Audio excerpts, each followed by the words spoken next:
Hola, soy Raúl Jeremías a esta explicación.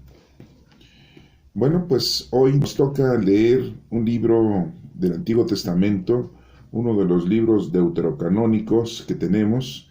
Recordemos que son 7 libros deuterocanónicos que tenemos en el canon largo.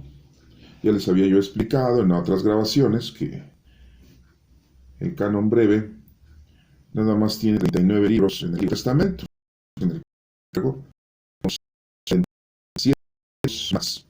¿Por qué no tienen ellos estos libros? Ya les había yo platicado y que porque están en griego y pues por las está bien muy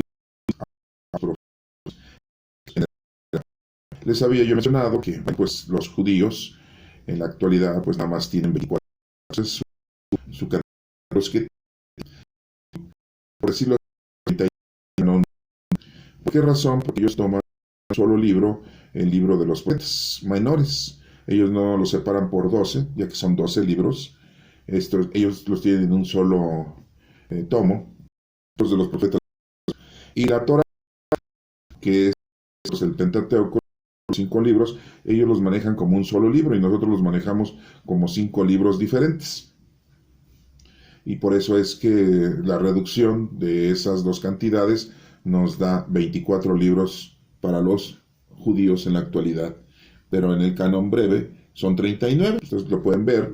Si son 24 en los judíos más 4 libros del porque está uno, no sé, y más de los libros de los profetas, porque no 12, porque está uno como libro, como son 68 son no, pero nosotros en el 36 libros, que es de ellos el libro de Judith, pues lo vamos a leer algunos títulos para tener la información precisa con respecto al libro profético. Nosotros lo tomamos como un libro de Judith.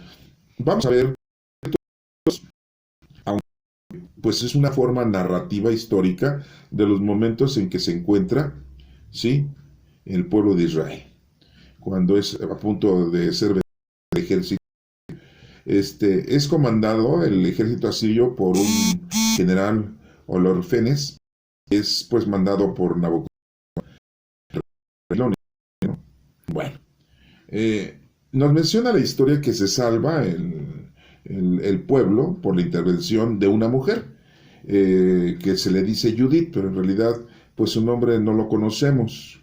Y dirán ustedes, bueno, ¿qué? Judith no es nombre, no, pues quiere dar a entender que es judía, una mujer judía. De hecho, pues nos dice que es una viuda y que es extraordinariamente bella. La belleza es muy relativa. Hay gente que no le gustan las mujeres con ojos grandes y otros les gustan las mujeres con ojos pequeños. Hay gente que no le gustan las mujeres con piel blanca y otros no les gusta con piel morena. O sea, es relativo, ¿no? Entonces, a lo mejor una mujer muy bella con facciones finas, ¿verdad? Delicada y todo, bueno, pues se le puede decir que está hermosa o está bella, pero es relativa a la belleza, no la podemos nosotros enmarcar con ciertos lineamientos porque no podríamos, ¿no? Hay gente que tiene el cabello, mujeres que tienen cabello corto y hay gente que le dice está muy bonito su cabello corto, el cabello cortado de una forma en específico, ¿no? Y hay otra gente que no le gusta el cabello corto, sino le gusta el cabello largo, pero no tan largo, porque hay gente que se lo deja crecer hasta la cintura. Y hay otra gente a media espalda, y otra gente que se lo deja crecer en los hombros. Es decir, aspectos de la personalidad de una mujer, ¿no?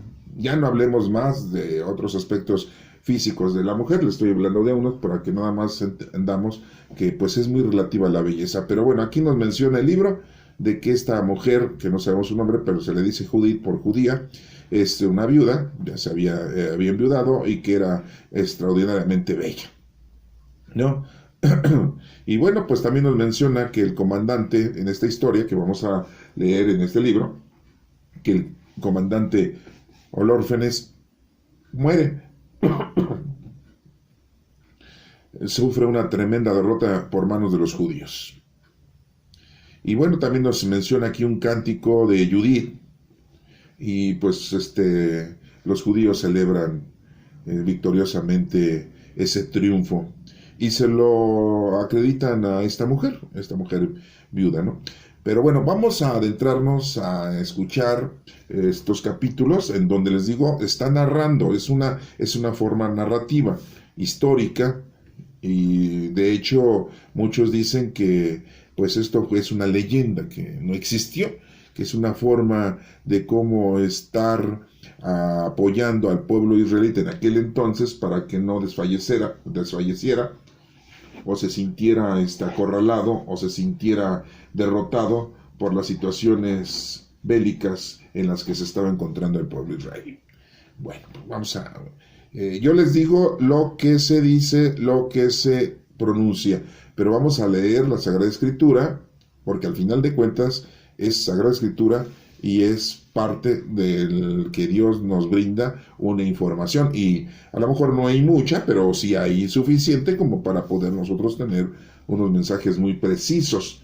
Eso es lo que trato de darles a entender a ustedes. Por eso al principio les digo que los invito a escuchar esta explicación. Ustedes tendrán alguna otra explicación mejor que la mía, y pues es la mejor, ¿no?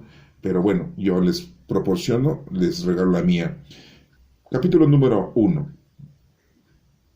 Cuando Nabucodonosor estaba en el año 12 de su reinado sobre los asirios en Nínive, su capital, Arfaxad, era rey de los medos en Ecbatana.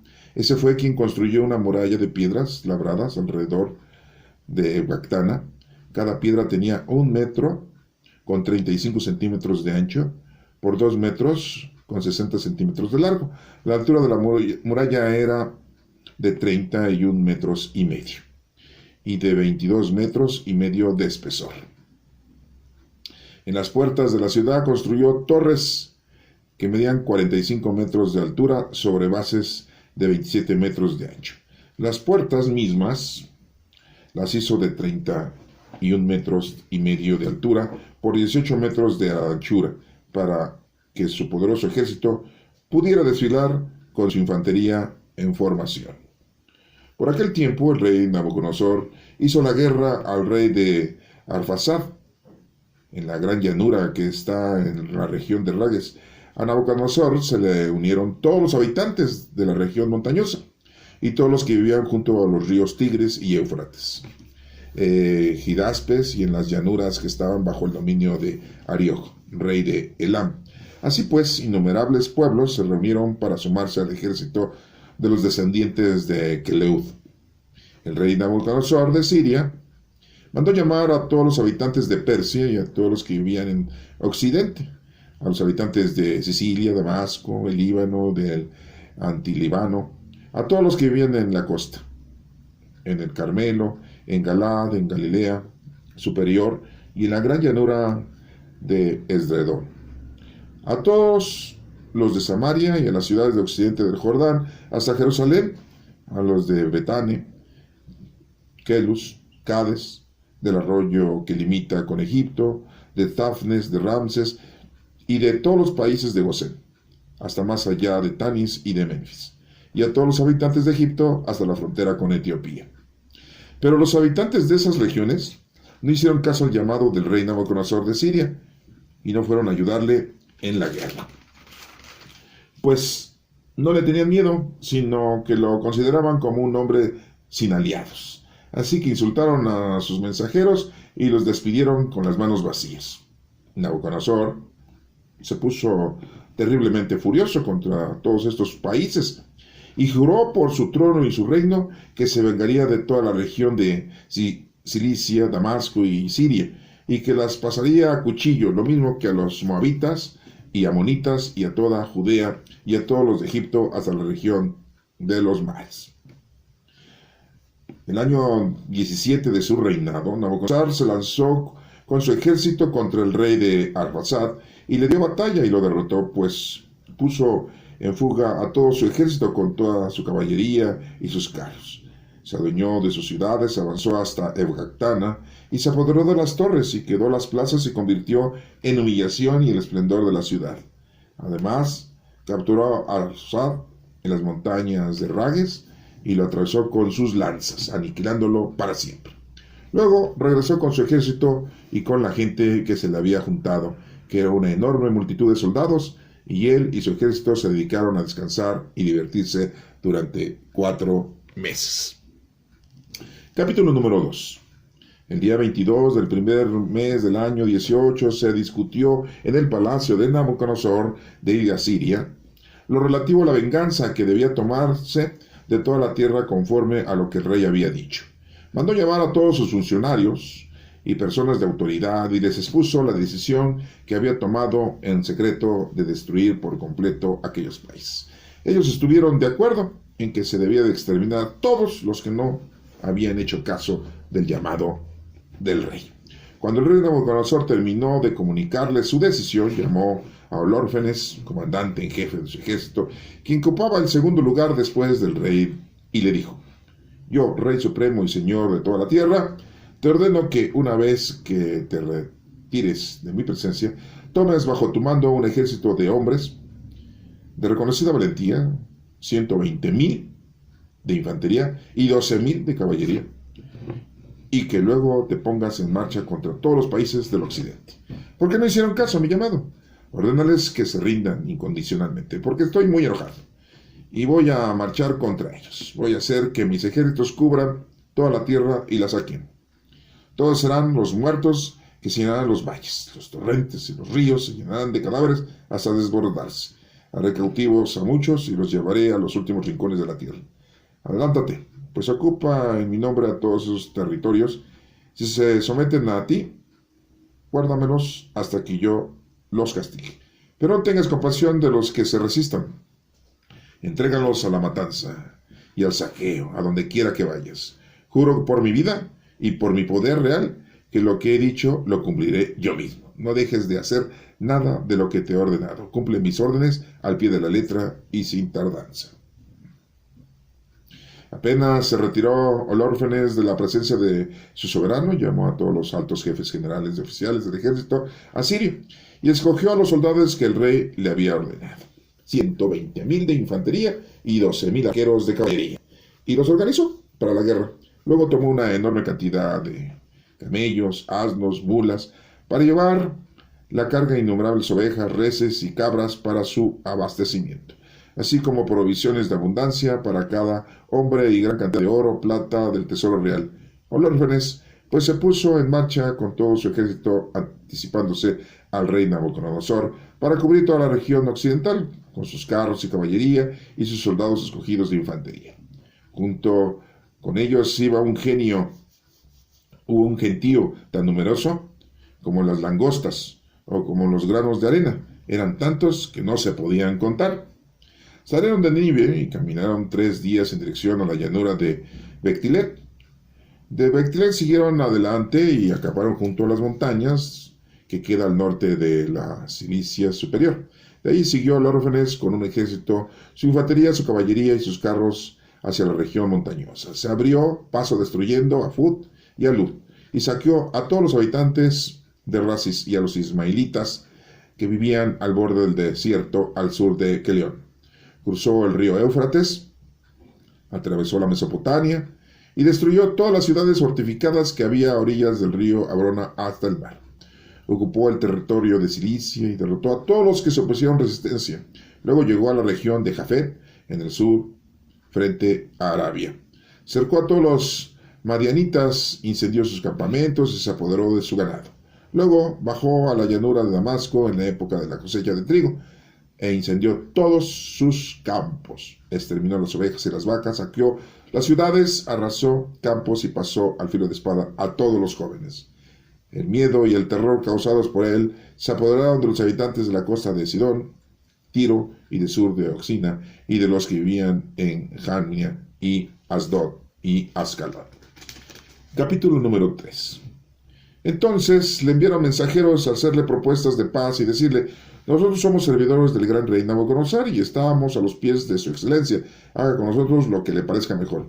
Nuestras habitaciones, todo nuestro territorio, nuestros campos de trigo, nuestras vacas, ovejas y todo nuestro ganado están a su disposición. Haga su excelencia lo que quiera con todo ello. Nuestras ciudades y todos los habitantes están a su servicio. Venga, su excelencia, y trátelos como mejor le parezca. Los mensajeros se presentaron ante Olórgenes y le dijeron todo esto. Él bajó entonces a la costa con su ejército y puso guarniciones en las ciudades fortificadas, y de estas sacó soldados escogidos para que se sirvieran como tropas auxiliares. En esas ciudades y en las regiones vecinas, la gente lo recibió adornada de coronas y bailando al son de tambores. Pero Olórgenes destruyó sus templos y derribó sus árboles sagrados porque tenía el encargo de destruir todos los dioses de la tierra para que todas las naciones adoraran solamente a Nabucodonosor. A la gente de toda la lengua y tribu invocara como Dios. Así llegó Olórgenes hasta cerca de Esdrelón, junto a Dotán, frente a la gran cadena montañesa de Judea, y acampó en Gabá y Exitiópolis, donde se quedó todo un mes recogiendo provisiones para su ejército. Capítulo número 4. Cuando los israelitas que vivían en Judea oyeron que todo lo que Olórgenes, el comandante en jefe del ejército del rey Nabucodonosor de Asiria, había hecho con otras naciones, y como había sacado o destruido todos sus templos, se aterrorizaron al pensar lo que podía hacer con Jerusalén y con el templo del Señor su Dios. Hacía poco que habían vuelto al destierro y no hacía mucho que todo el pueblo de Judea se había reunido y que habían sido consagrados de nuevo a los utensilios en el altar y del templo que había sido profanado. Así que pusieron sobre aviso a toda la región de Samaria y a Cona, Bet-Orón, Ibleán, Jericó, Coba, Hazor y en el valle de Salem. Y se adelantaron a ocupar todas las cumbres de los montes altos, fortificaron con murallas las aldeas que habían en aquellos lugares, consiguieron provisiones y se apoderaron para la guerra. Y se prepararon para la guerra. Hacía poco que habían escogido las cosechas de sus campos. Joaquín, que era entonces el sumo sacerdote, y estaba en Jerusalén, escribió una carta a los habitantes de Betulia y de Betosmestaim, frente a Esdrelón, delante de la llanura cerca de Dotán, en la que les decía que ocuparan los lugares de subida a la región montañosa por donde se entraba en Judea, pues allí era fácil impedir el avance, ya que el paso era estrecho y solo podían pasar 2 personas a la vez. Los israelitas hicieron lo que el sumo sacerdote Joaquín y los ancianos de todo el pueblo de Israel que vivían en Jerusalén les ordenaron. Todos los israelitas clamaron con gran fervor a Dios y se humillaron profundamente delante de él. Los hombres, las mujeres, los niños, el ganado, todos los extranjeros que vivían allí, los jornaleros y los esclavos se vistieron con ropas ásperas. Todos los israelitas que vivían en Jerusalén, hombres, mujeres, niños, se inclinaron ante el santuario en actitud de adoración, se echaron cenizas sobre la cabeza y se extendieron sus ropas ásperas delante del Señor. También cubrieron con telas ásperas el altar y a una voz aclamaron con fervor a Dios de Israel, pidiéndole que no permitiera que para alegría de los paganos sus niños fueran arrebatados de sus mujeres, raptados a las ciudades de su patria destruidas y el templo profanado y deshonrado. Y el Señor escuchó sus gritos y tuvo en cuenta su aflicción. En toda Judea y en Jerusalén el pueblo estuvo ayunando durante muchos días delante del templo del Señor Todopoderoso. El sumo sacerdote Joaquín y todos los sacerdotes que servían en el templo y los demás que oficiaban ante el Señor iban vestidos con ropas ásperas mientras ofrecían el holocausto de todos los días, las oraciones y las ofrendas voluntarias del pueblo. Con sus turbantes cubiertos de ceniza insistentemente pedían al Señor que tuviera misericordia y compasión de todo el pueblo de Israel. Esta es palabra de Dios. Te alabamos, Señor. Bueno, pues hemos escuchado 4 capítulos, hemos leído 4 capítulos, en donde tenemos una información muy precisa de lo que está ocurriendo. Aquí lo interesante es que nos vamos a dar cuenta que este individuo, el rey Nabucodonosor, nos menciona aquí que Sirio, ¿sí?, tiene una situación muy peculiar. ¿Y por qué les digo muy peculiar? Porque pareciera que estamos hablando de otro personaje que miles de años después vino en el planeta Tierra a hacer algo similar. O sea, que este tipo de personas, este tipo de reyes, este tipo de líderes, este tipo de gobernantes, sádicos, ¿sí?, malvados, ¿sí?, pues existen y seguirán existiendo. Estamos hablando de un tiempo, por decirlo así, 600 años antes de la llegada de nuestro Señor Jesucristo. Y bueno, pues no sé si ya están identificando de quién estoy hablando, que en la actualidad pues también se presentó una persona de esa magnitud, ¿no? Ahorita lo vamos a mencionar, pero bueno, vamos a ir por partes. Nos menciona en el capítulo número 1 cómo estaba fortificada su lugar de guerra, ¿no?, por decirlo así. Nos menciona los metros, como las murallas, todo era para que desfilaran sus ejércitos. Nos menciona también que dice, el rey Nabucodonosor de Asiria mandó llamar a todos los habitantes de Persia, a todos los que vivían en el occidente, los habitantes de Siria y demás, para que se unieran a él, ¿no? Quería tener a todos a su servicio, quería tener todos, ¿sí?, todos los pueblos a su bienestar. Pero pues muchos del occidente, y nos menciona aquí la historia, que pues no quisieron aceptar sus condiciones, ¿no? Y pues así era anteriormente, ¿no? Este tipo de personajes: no quieres estar conmigo, estás en contra de mí, te hago la guerra y te destruyo. Y dice, a todos aquellos que no quisieron estar conmigo los voy a matar. He dado mi palabra. Se creía todopoderoso. Se creía único, ¿sí? Y pues el todopoderoso, ¿quién es? Nuestro Padre Dios. Fíjense cómo cayó en la soberbia, cayó en la avaricia, cayó en la idolatría este personaje. Y nos menciona aquí en el capítulo 1, versículo 11, pero los habitantes de esas regiones no le hicieron caso al llamado del rey y no fueron a ayudarle en la guerra,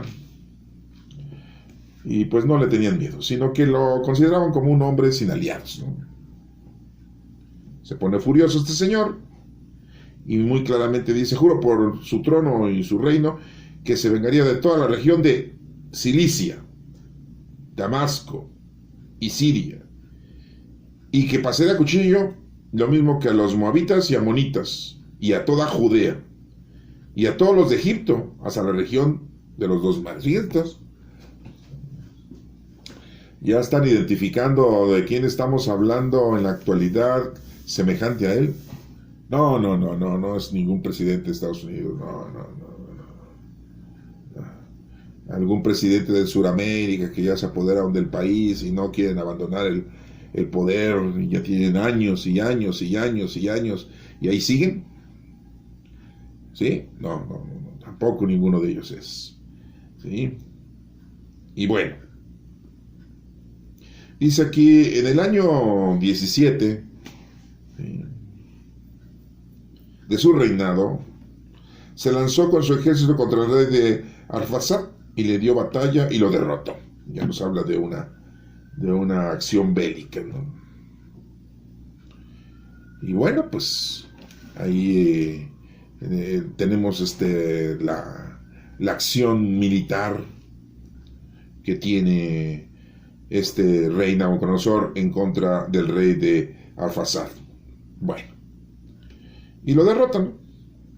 Dice aquí muy claramente que se adueña de sus ciudades, avanza hasta Ecbatana y se apodera de las torres, saqueó las plazas y convirtió en humillación y esplendor la ciudad.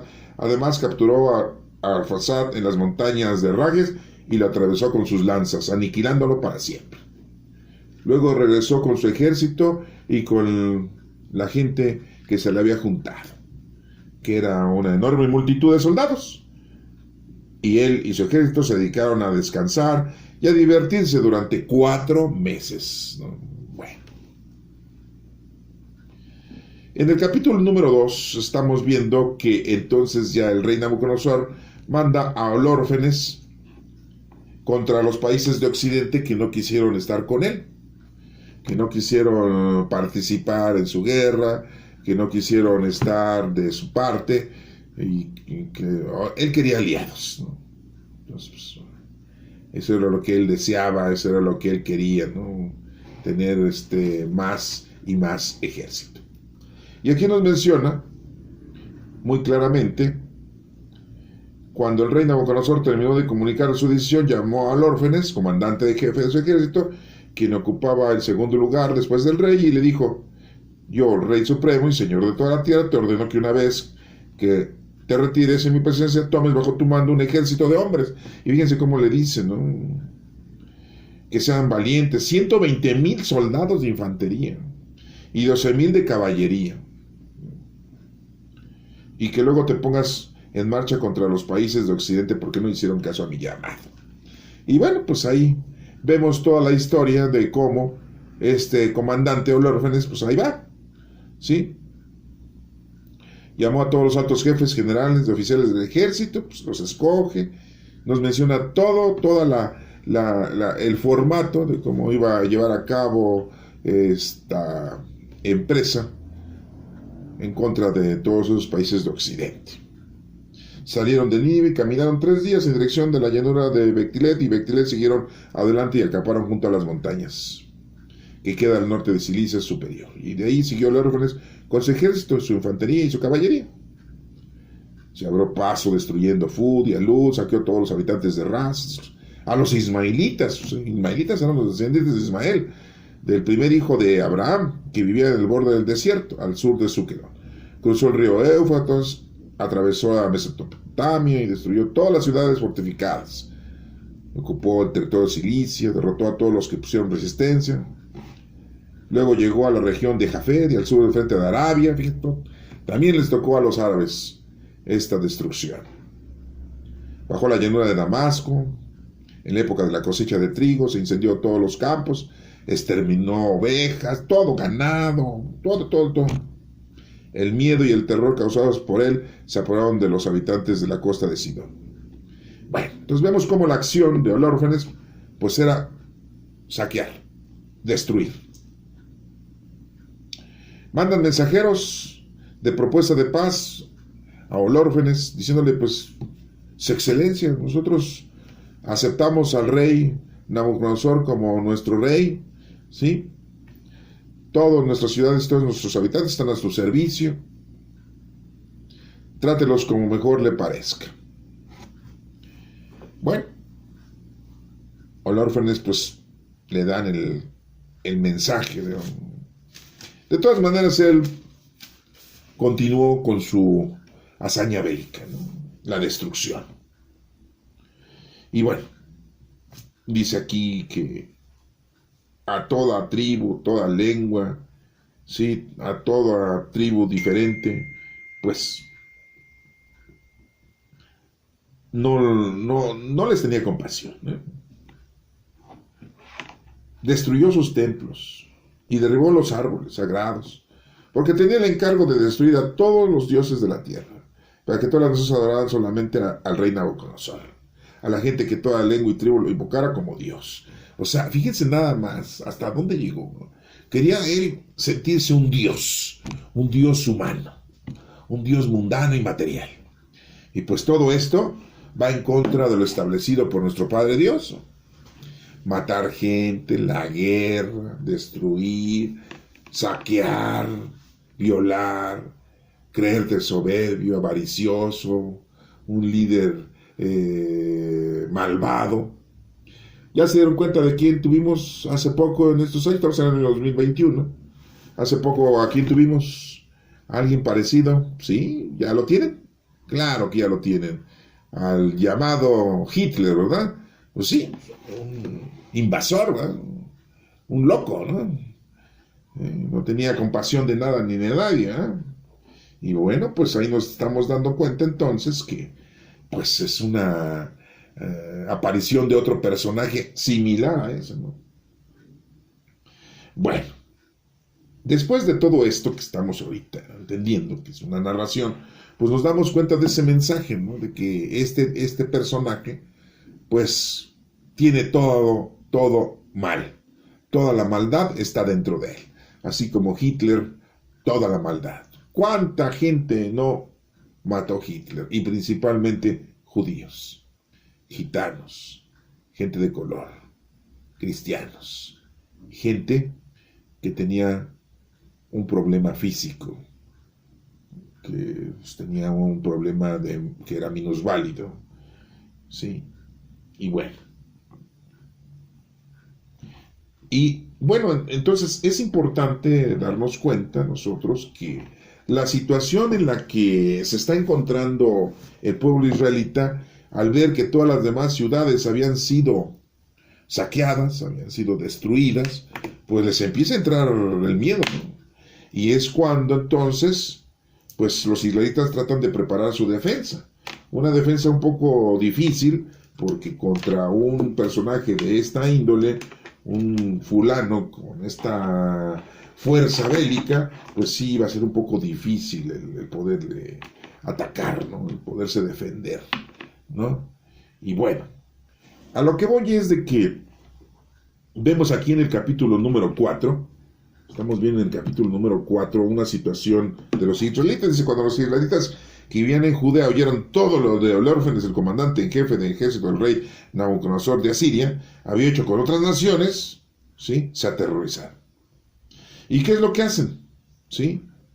Imagínense, piensan, va a venir a destruir Jerusalén, el templo de nuestro Padre Dios, ¿sí? Había poco tiempo habían regresado del destierro y otra vez caer en manos de un supuesto conquistador que en realidad era un asesino, ¿sí? Yo no sé de dónde se den esos asesinos, ¿ah? Hacía poco que habían vuelto del destierro. Bueno, y todos los utensilios del altar que habían sido consagrados y que estaban en el templo y que en un tiempo habían sido profanados, todo eso les preocupaba, principalmente el templo de nuestro Padre Dios, ¿no? Allí en Jerusalén, ¿no? Y entonces aquí vemos que Joaquín, que era entonces el sumo sacerdote, y estaba en Jerusalén, escribió una carta a los habitantes y les dice, muy claro, israelitas, hicieron lo que el sumo sacerdote Joaquín y los ancianos de todo el pueblo de Israel que vivían en Jerusalén le ordenaron, ¿no? Les manda un comunicado en la que les decía que ocuparan los lugares de subida a la región montañosa por donde se entraba en Judea, pues por allí era fácil impedir el avance, ya que el paso era estrecho y solo podían pasar 2 personas a la vez. Todos los israelitas clamaron con gran fervor a Dios, hicieron oración a nuestro Padre Dios, se humillaron profundamente. Entonces es muy importante esto, que cuando vemos una situación así, pues el único que nos puede ayudar siempre pues, es nuestro Padre Dios. Tenemos enfermedades, tenemos preocupaciones, tenemos situaciones bélicas, tenemos situaciones de injusticia, y pues al único que le podemos pedir ayuda es a nuestro Padre Dios. No podemos confiar en nadie, ¿no? Muchos dicen, ay, pues yo confío en la policía. No, pues que la policía. Yo confío en mis gobiernos. No, sí, los gobiernos. Sí, ¿no? Quieren acabar con la pobreza. No, los pobres siempre los van a tener, dijo Jesucristo, ¿no? Así lo dijo, ¿no? Sí. Primero los pobres, pues sí, primero los pobres hay que matarlos, ¿no? Pero pues va a haber más pobres, ¿sí? Y pareciera que hacen bien las cosas algunos líderes y algunos gobiernos, pero no es así, ¿eh? Es muy difícil el creerles, ¿no? Bueno. Y pues tenían mucha preocupación porque pues todos los israelitas y los extranjeros que vivían ahí con ellos, pues después de haber vivido una situación ya histórica que tenían ellos, una situación muy precaria, y volver a vivir una cosa así, pues le estaban pidiendo a nuestro Padre Dios su ayuda. Y dice aquí muy claramente que todos los israelitas que vivían en Jerusalén, hombres y mujeres, niños, se inclinaron ante el santuario en actitud de adoración, ¿sí? Adorar a nuestro Padre Dios, pedirle a nuestro Padre Dios ayuda, porque es el único que nos puede rescatar de las situaciones difíciles que en este momento pues ellos lo iban a vivir. Dice aquí que también cubrieron con telas ásperas el altar, ellos se extendieron sus ropas ásperas delante del Señor, se echaron cenizas sobre sus cabezas, todo en signo de humildad, de sencillez, de arrepentimiento, de adoración a nuestro Padre Dios. Y dice aquí también, pidiéndole que no permitiera que para alegría de los paganos sus niños fueran arrebatados de sus mujeres, raptadas, las ciudades de su patria destruidas, en el templo profanado y deshonrado. Y dice muy claramente en el versículo número 13 de este capítulo número 4, el número 13 no es de mala suerte. Aquí vemos como muy claramente el versículo número 13 de este capítulo número 4 dice, y el Señor, ¿qué cosa? Escuchó sus gritos y tuvo en cuenta su aflicción.